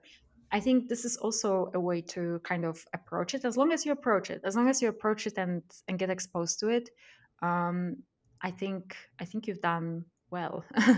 And so don't shy away from AI. Keep an open mind about it, and yeah, also don't worry about you have to master it right now to stay relevant. Of course, it's it's a field that keeps growing. It's a booming field. So we welcome all kinds of talent and people willing to join the ship and kind of keep working on it. But you can also just use the technology that we develop and actually implement it in somewhere that interests you more. So it could be medicine, or it could be law, or it could be finance, whatever your game is. um, you can do that, but have enough of an understanding of it to be able to do that, to treat it as this tool that helps you do something else. So yeah, just a big shout out to AI and to you guys to stay close to it, and don't stress and sweat over it, but find a way to use it that works for you, because that's ultimately what it's for. Oh yeah, I think that's very interesting. Very important what you were saying is that AI is here to stay. It is like the advent of internet, electricity, mobile phones. The way we know it, and computers, etc. And as long as if you look at it and you agree with that notion that it's here to say, no matter what your opinions are about it, no matter what industry you are in, if you do agree, with that statement, and it's something I agree with as well, that it is here to stay and it's not in its general sense going away. Again, OpenAI, ChatGPT might not be here in 10 years. I think you will. I think that'll be one of the new big tech companies, but it might not be. But AI in itself is not going to go away if you are, you know, if you believe that like we do, then it doesn't matter about anything else. Then it matters. Okay, how do I, you know, become more equipped to utilize it? And like I said, it's not about going into the rabbit hole of LLMs or learning Python to code. Like it doesn't have to be that much. And for most people listening, it won't be because they're not from a technical background. They don't have the inclination and the desire to, they'll go that deep technically speaking into it. However, what you can do is literally just go to chat, GPT's website, which again, I've got a bookmark, but I think it's chat.openai.com. Like, just go to their website, just log in and just start using it. There's so many people that will have heard of AI, will have heard of ChatGPT, which is probably most people, especially in the developed world right now. And if you ask the average person, have you gone on the website? They'll be like, no, I haven't, tried it. I've never, used it. But then they'll be shocked when 10 years pass by or 5 years pass by and, people, or, employers are asking, do you know how to use this tool? It's like, it is normal for any person to think that you need to know how to use Excel to some level, or spreadsheets, or Word documents, or computers. It is, nobody would sit there and say, oh, why do I need to know how to use a computer? It is considered a fundamental requirement for most jobs to some level, to have that knowledge, even if they don't talk about it or not. But and this is gonna be the same thing with AI as well. Again, it's not about using the APIs or creating applications. It might just be, do you know how to do some basic prompt engineering? And again, that might not be the term that's used. It might just be, do you know how to use ChatGPT or this AI tool for this context? And if you never used it, then you're going to be left in the dark when the people will have experimented it for 6 to 12 months, and a bit of casual experimentation over a 6 to 12 month period, you start to realize, okay, this is really powerful. This is what it can do. This is what it can't do. Again, you don't need to be an expert, but just just have it, just using it, and you'll be able to actually utilize it in some meaningful way. And then on top of that, you'll probably discover that, okay, this is actually really cool, and that I can use it in my own career and life to enhance these certain areas without too much hassle, without spending ridiculous amounts of time to optimize ChatGPT or the flow for what I'm doing. You'll just uncover ways, and I think that's something very important. Is that a lot of people listening, this is not something that's going to take over overnight. But it is coming, like Sandra, has just said. And actually, on that topic as well, what's your thoughts and opinions, and yeah, thoughts and opinions on the areas and industries that AI tools is really, I want to say taking over, but having an impact on. Because when we talked about AI 5, 10 plus years ago, and just automation and robots as well, it was always, it's going to take over truck drivers, it's going to take over physical labor, all that stuff. Nobody ever thought about, oh, it's going to really potentially make a dent in the law industry, medical industry, coding, writing, the intellectual pursuits, per se. But ChatGPT, that's really what it's doing. I don't think there's any builders in the world that are worried about their job because of ChatGPT.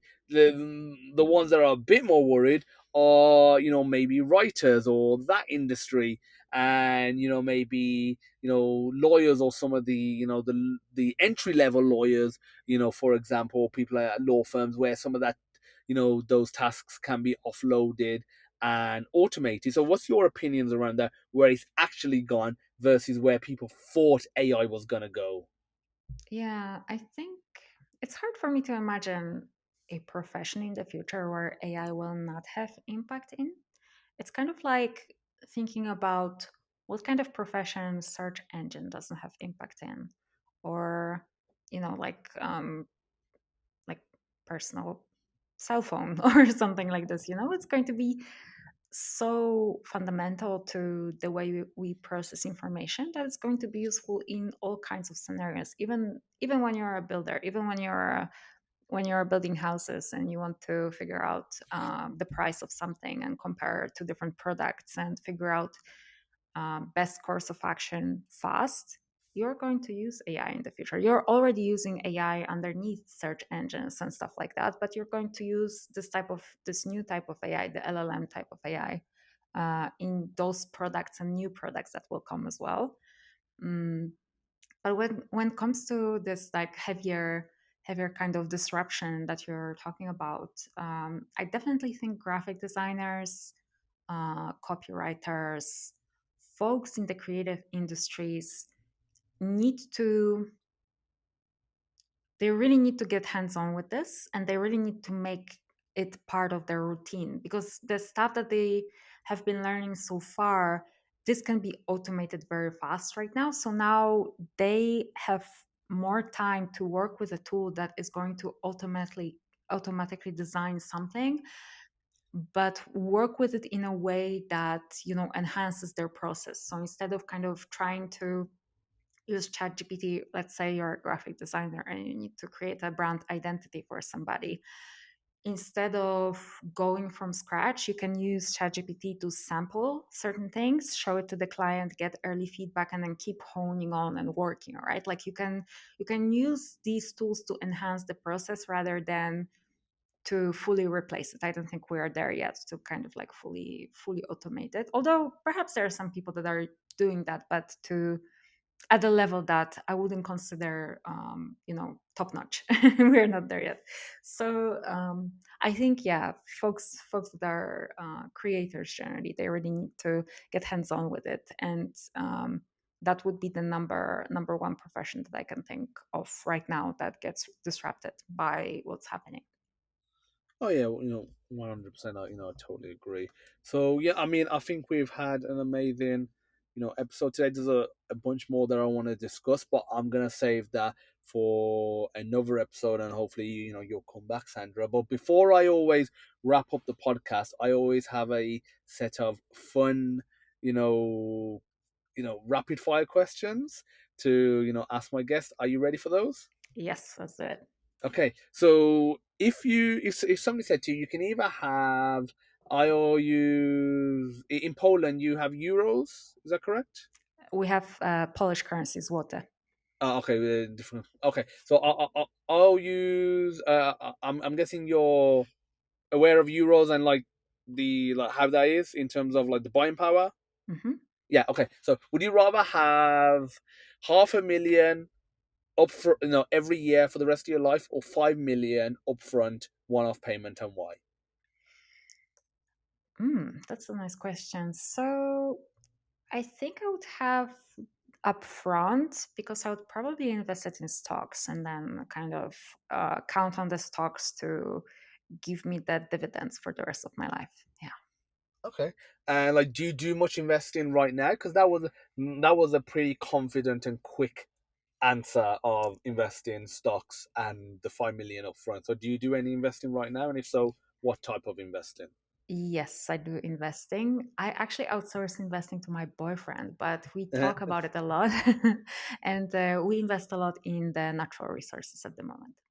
Okay, natural resources stuff like wood, coal, that sort of stuff. Yes, yes, that type of stuff. Okay, fair enough. And just going into that, like, what may again, I think it's a good thing. I think everyone should look into investing, and you know, obviously read about it, learn about it, and then actually, begin and become an active investor. But like, what made you, get into investing? Because a lot of people that you meet, they're not active investors. They don't have a clue, or they don't even have the desire, unfortunately, to spend the time to learn about it. So why do that? Is it as an alternative to a pension, or why? Yeah, so one thing is that my mom has been working in financial industry for 30 years, and she has this savviness about making creating value out of the existing assets that you have. And I kind of observed her doing that for a long time and went along with it. But the other thing is that I don't really think that I feel like there will be so much disruption in our world happening that I don't think that I can count on any kind of like social support system in any given place. And I would rather not, I would rather just look after my own assets and have the freedom also to move in between countries and be able to use my portfolio however I want. Okay, fair enough. And if you was to run your own, company, would you rather run a 10-person or a 1,000-person company, and why? 10-person versus 1,000-person. Yes. So at the moment, I would say 10-person. I haven't been even working at a company that's at the scale of 1,000, and I can imagine that it takes a lot of streamlining in order to optimize what's going on there. Um, so I would start small and work my way into the bigger. Okay. And what's your favorite board game, video game, and movie? My favorite ball game is volleyball. I love beach volleyball, especially. Video game, well, it has to be Super Mario. I'm really basic in that sense, and I do it Which my one? As in, like the original Super Mario, or just like Mario in general? Mario in general. Yeah, the entire series, just because I was brought up in it, and now it's like super cool with Nintendo Switch and stuff, and I still play it with my nephews. But the newest versions, the enhanced Luigi Mansion and whatnot. Um, yeah, and the movie. Hmm, There Will Be Blood, I think, would be my favorite. Yes, with Daniel Day Lewis. Oh yeah, like that movie. Oh, I absolutely love that movie. I saw that cinema when that came out, and I've watched it subsequent times. Since then. I think that. I mean, pretty much any movie with Daniel Day Lewis is always entertaining and amazing. I feel like his last movie, which again was meant to be his last one, the one about sewing, for like that was a bit on the weak side relative to what he usually does. But I feel like his performance and it was still very good. The movie overall wasn't as good as something like There Will Be Blood, but yeah, like There Will Be Blood, and even though it's not based on like a true story or a an individual, there's still a lot of elements of truth in there and the nitty gritty side of it. It wasn't a matter of everything's you know there isn't like no happy ending with that movie, and it is just like like life, things just go on, and it is what it is. But yeah, that is, I think, a movie that's a masterclass in movie making.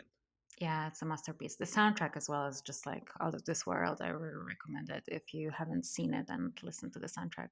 Oh yeah, the soundtrack also combined with the visuals as well, and the scenes where they're not constantly cutting. Again, this is something I hate about a lot of movies, especially modern movies, and especially when you get into action movies, where they're constantly cutting different camera angles between different camera angles. With There Will Be Blood, they're just having some continuous shots, and you're seeing these epic set pieces and visuals, but you're not immediately thinking that they're epic, but they're kind of going under the radar and affecting you internally.